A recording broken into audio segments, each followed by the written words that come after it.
Now, the rest of the story. Well, I think the clock is ticking on the valley. I'm down here with the bobcat and the grapple bucket, and I'm going to be addressing one of the issues for all same issue, just well, probably more than just one of them. When it last flooded, because we got lucky enough to have the bottom down here flood twice this year, all in the spring. Well, I came down after the first time, you know, it was probably 3 weeks before planting. And, oh, it was probably more than that. No, it was. Came down, pushed all the corn residue back up onto the edge of the bank so it can at least decompose and do what it wants to do there. And then I really didn't have much for sticks or branches. I mean, I had a few. It didn't completely cover the bottom when it flooded. It backed up probably, I'd say 50 feet from the bank, which is all fine and well. Well, when all that snow melt up in the Dakotas and Minnesota came down, it flooded the river. It pushed everything back up a fair ways above me down here. And I have a bunch of, well, I have a legit tree, at least one of the sticks and stumps and a tree that has settled back along the bank. So I gotta go through and clean all that up. As far as I could tell, I came down here before the grass had actually really grown up too much, and I made sure that there wasn't anything really out across the bottom or anything. It seems, if you want to say I'm fortunate in that regard, but it all settled along the hillside, you know, those steep hills that we got down there.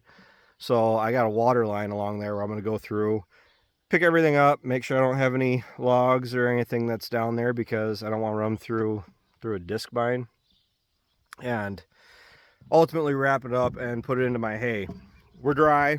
We are very dry, to the point where it is kind of stressful to look at the crops, because there's moisture there. Yes, there's moisture in the ground. Corn and beans are still doing all right, but it's currently 92 degrees out. It is June 3rd. I would really have appreciated a decent soaker by now, at least one. And they weren't calling for any rain till towards the middle of June. And like looking at it this morning, deciding, I know full well I'm not going to be cutting the valley this week, but I was thinking maybe at the earliest this weekend. So I mean, chances are by the time I post this video, the valley could very well already be made. I just haven't posted the videos yet. You can see out here, I didn't put fertilizer down. I did not. First cutting doesn't look overly all that bad. This is the new seeding from where I had all the bales stacked. I had to work it down and reseed that. But the field itself, the heat that we've gotten, I think actually did me a little bit of good, because everything on the eastern side, even up through here, it might not be super thick, but it is all at least up and headed out. It didn't even look this good last week. So it did an awful lot of catching up here. If I would have made this stuff this week, I believe I would have been right step for step of what we did last year, as far as making it the same time. I was really leaning on putting dry fertilizer down after first cut and at least try for a healthy second cut. I need to price it out, but I think because of the dryness that we have right now, unless the weather trend is really looking to change for the wetter, I'm thinking that actually going with tried and true liquid 32, stream it on so it can get down into the roots quicker, and I'm not putting a dry down and waiting for a rain to help dissolve it and get it into the roots, where at least if it's liquid, it still needs rain, it needs moisture to move and, you know, get through the soil, but at least when it's a liquid, it's a lot more readily available to the plant that's there to help with a second cutting. Third cut, I might just say, you're going to be what you're going to be, spray radiate and do the fertilizer for second cut, And then third cut will almost certainly be just made for feed for myself. But all depends on how the weather works out with rain.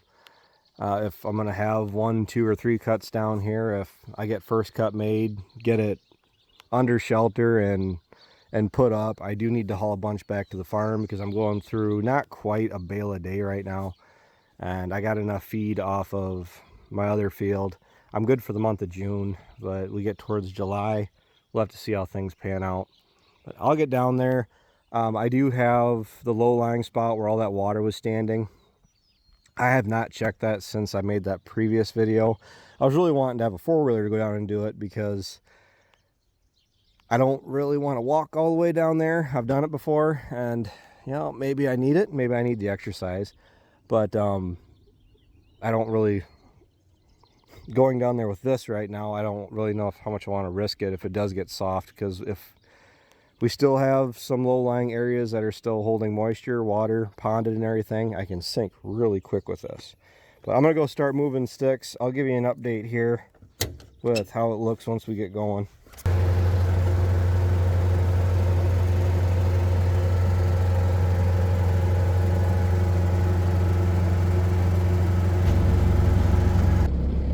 I figure it's only right to make the video update on the valley.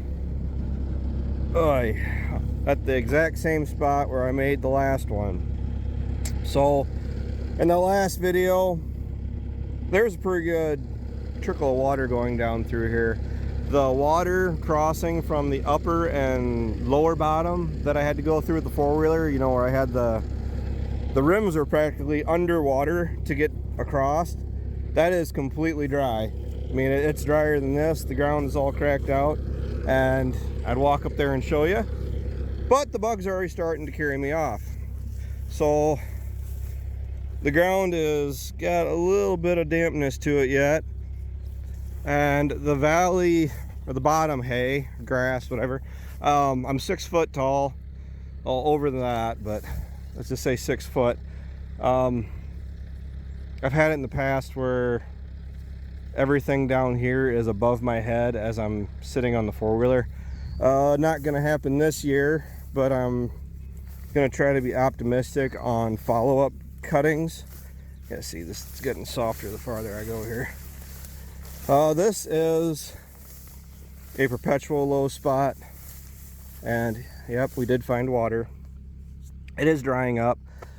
On a typical year, second and third cut, I'm usually able to drive right across here, and if the weather pattern stays the way it is, I'd say by the time we come down and make what we can, it exposes that much more of the ground, and I'll cut up to it as far as I really can. By the time I could really consider the idea of making a second cut down here, this will probably be dry. That's unless the weather really switches around. And as far as how much hay is down here, when I came down and checked it with the four-wheeler, which how long ago that is really does escape my mind. It's been a while because we were still planting, and we've been done planting now for 2 weeks, over 2 weeks, and even so, for how much water was moving through here, that's kind of, I don't know, surprising, impressive, scary that it's cleaned up as much as it has. It's what I want to see, because I want to try to make as much of this as possible down here. The landowners say that in a dry year, dare I say drought year, there is rain in the forecast, by the way, as of right now. If I actually wanted to go and decide if I was going to cut hay today, tomorrow, this week, next week, there's enough chances of rain scattered throughout the 10-day forecast that I wouldn't be able to tell you when is the best time to do it. So this grass, like I said, it's been set back. I mean, it's not bugs. I'm not entirely sure what's all going on here, if it was from getting froze, from being flooded. I don't want to say it's because it was flooded, because look at this. I almost want to say it was froze. Granted, I'm not 1,000% sure. The bugs are definitely getting after it. And if it's going to start getting dry like this, I mean, do we got to worry about armyworms again? Believe you me, if I was actually threatened with, hey, you have an armyworm problem, I'd be down here cutting this today. Which, man, I don't like saying armyworms, but that is actually really starting to concern me. Huh. Well, that add another level of difficulty to this now, wouldn't it? Because the lower end here is actually probably some of the better stuff. 2 mowers cutting, I know we could come down and lob this over fairly quick. And 2 balers running. I just gotta go through and get everything ready. I'm gonna have to keep a close eye on this because that's a lot more bug damage than I'm used to seeing for 1st of June. Oh well. As of right now, for how much material is down here, I'm going to paint with a wide brush and say there's probably anywhere from 2 to maybe 350 bales down here. I haven't gone and checked the neighbor's place. I got all the trees and sticks picked up to the best of my abilities. Did I get them all? No. But I'd say I got them cleaned up enough where it's not a whole lot any different than if I went and cut pastures where, you know, you're going to find the random stick or so. But I want to go on down, check the rest of this, check along the bank, and I'm gonna go ahead and say come down here and make it as soon as we're ready to break it up or cut it up into a windrow. Try to get the ground dried out because there are areas that the ground is still soft.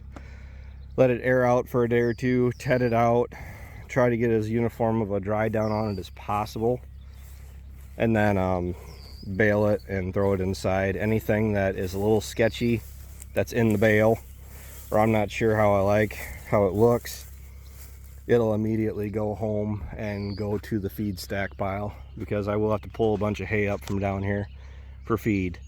The river is probably lower than it was last year. Yeah, I'd say so.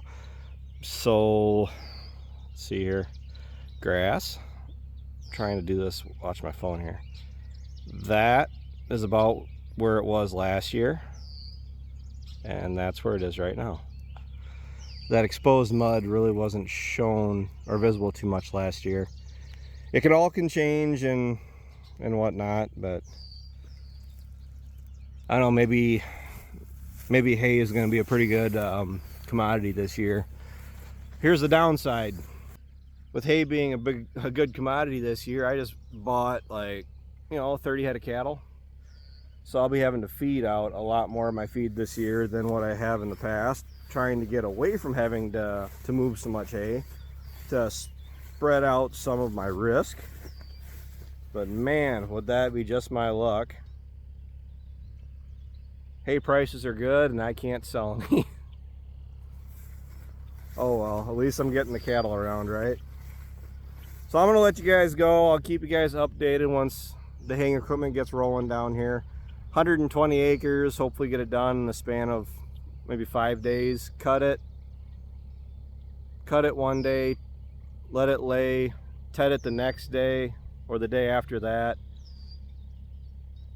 If it's ready to go, which for how dry it's been, if we have the same weather here in a week, rake it, bale it, haul it in. Let's see if I can't get our help around to help haul it in. I don't know how many bales we're gonna have, but yeah, we'll see how we end up. So I'll talk to you guys later.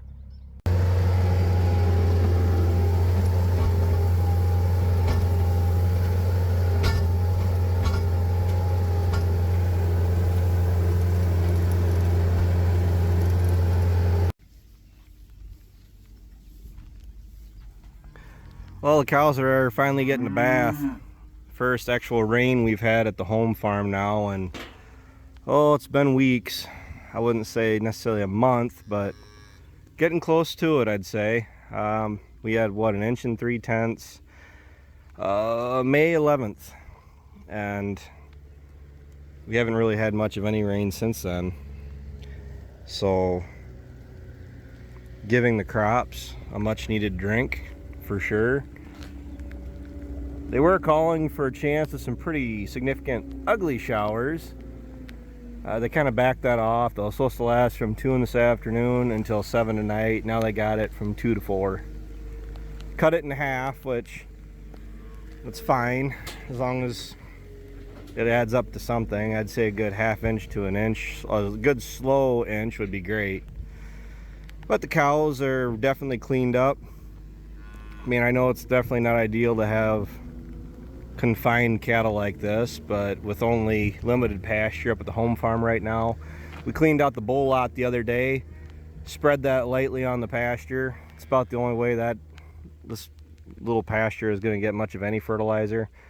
So we're going to leave the cows out for a little while yet, and keeping the nice fresh just made hay in for the cows. I'm trying to do 2 bales of grass, 1 bale of alfalfa. Didn't have much, but these bales right here are it as far as the alfalfa goes.